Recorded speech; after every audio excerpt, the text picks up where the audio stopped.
Hi everyone, it's Vicky, or in this case Venus, because I have movie reviews.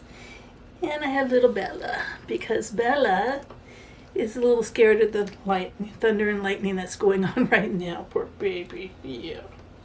So she's with me. The others are hiding too, but they hide in their crates or in the closet. I call it the bunker, where I have crates set up and they go in there when they don't like fireworks or something. But anyway, so this week we saw two movies.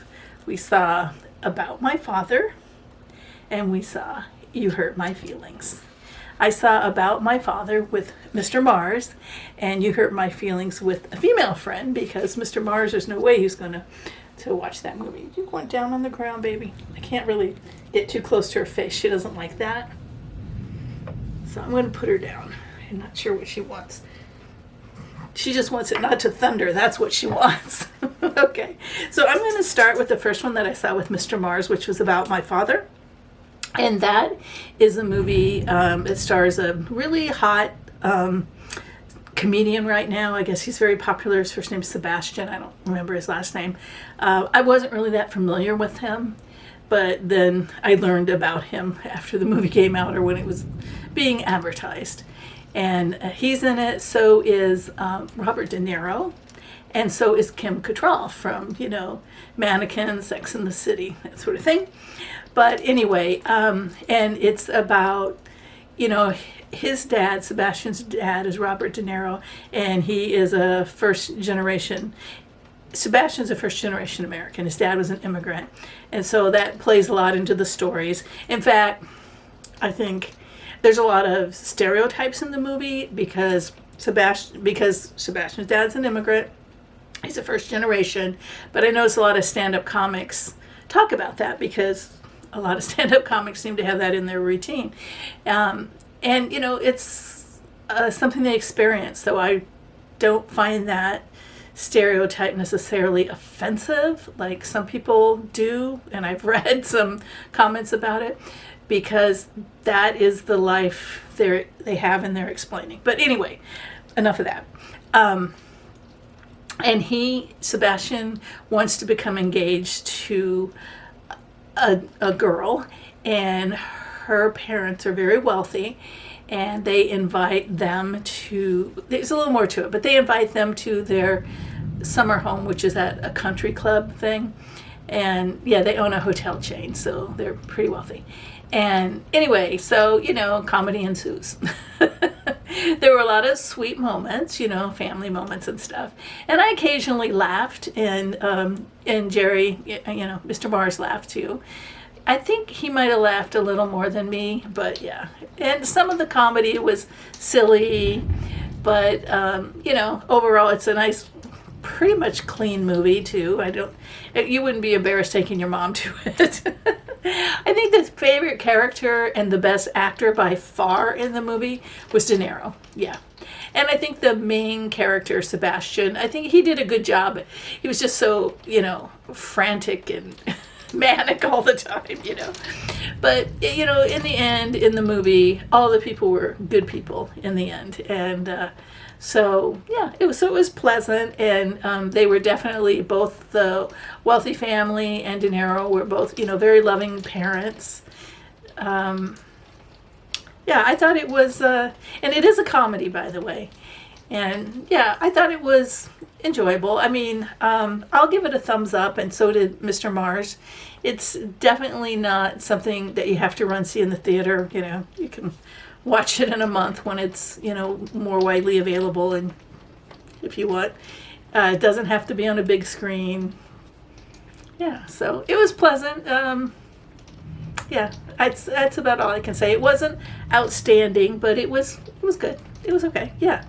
Would I recommend it? Yeah, if you want kind of a, not heavy movie. It's only like an hour and a half, I think, too. But yeah, if you're a Robert De Niro fan or a fan of Sebastian, the stand-up comic, it's probably a good one for you. So. Yeah, it's not something where I think I've said this in a few of them where I'm going to say, oh, you have to see this. No, it's not that. Okay, second movie. was called You Hurt My Feelings. I had to take notes so I don't forget. I started taking notes now. You Hurt My Feelings is really a movie about people telling what are called little white lies in order to not hurt someone's feelings. And it's really a movie about communication, interpersonal relationships, being supportive of people. And in that sense, I thought it was a really good movie in that way. It made me smile, but not really laugh out loud. Now, the person I went with, she did laugh out loud. If she seemed to find it pretty funny. I didn't find it quite as funny. It has Julia Louis-Dreyfus. Is I got her name right? Julia Louis-Dreyfus in it.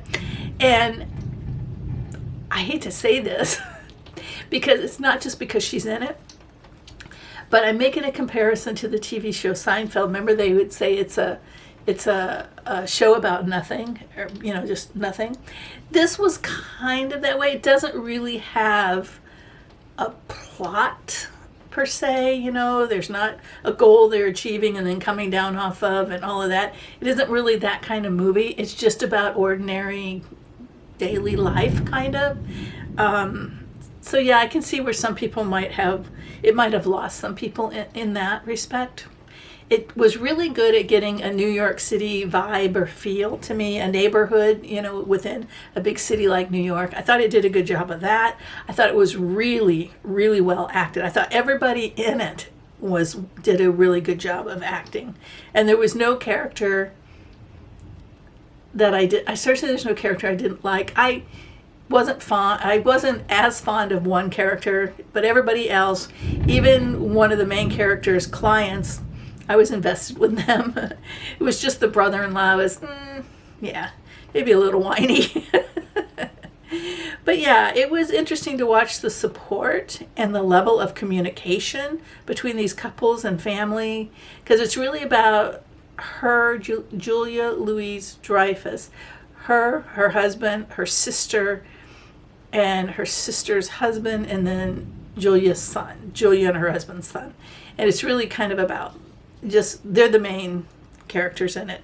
And it's just nice to watch healthy communication and how much everybody supported everybody. And even though, they say, oh, it's great, you're going to do a great job, you're doing a great job or whatever, and they haven't even seen their work, but they're being supportive. And that's what the whole thing was about. It was about, what you say to make people feel good and to support them and encourage them.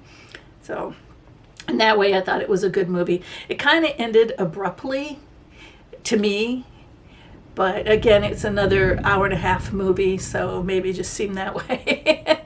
But yeah, it just felt like there was something going on. Her son at the end has written something, and so we never did get to know how that turned out or anything. So, but anyway, maybe I shouldn't have told that part. But it's not a main thing. He's not a main thing, so I'm not really giving away. And again, there's not really a plot to give away. It's just about people being people, more or less. So I would give it a thumbs up. It's, not, again, just like the other one, not the best movie I've ever seen. You don't have to run to the theater, in my view, to go see it. You can wait and watch it at home, stream it or something. And it doesn't have to be on a big screen at all. But unless you really want to enjoy that sort of New York City and New York City neighborhood vibe, which might be better on the big screen, sort of like Annie Hall or Sex and the City or, something, But anyway, so those are the two movies we saw. They were both good enough. That sounds bad. I don't mean it that way. They were both good films, but they weren't great films, and they're not films I'm going to tell you, oh, you have to go see it. But I'm also not going to tell you stay away. Of course, I'm not going to tell you that for very many movies. Just a couple that I've seen since I've been doing reviews would I say that of. One was A Knock at the Cabin, and the other was John Wick 4. Life would be better without having seen them. Those moments I watch those movies. But anyway, so that's it. That's all I have. So tell tell me if you down below if you've seen the movies and what you thought of them. They're just kind of filler movies. They're not big blockbusters, I guess is kind of what I'm saying. And also tell me if there's any movies you want me to see. I usually go to the movies during the week, and then like Friday, Saturday, try to get a review up or out.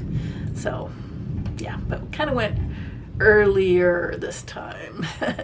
New movies around my house come out on Friday, so tomorrow will be the day to maybe see one, and then another one early in mid next week. And I'm talking too much. Bye.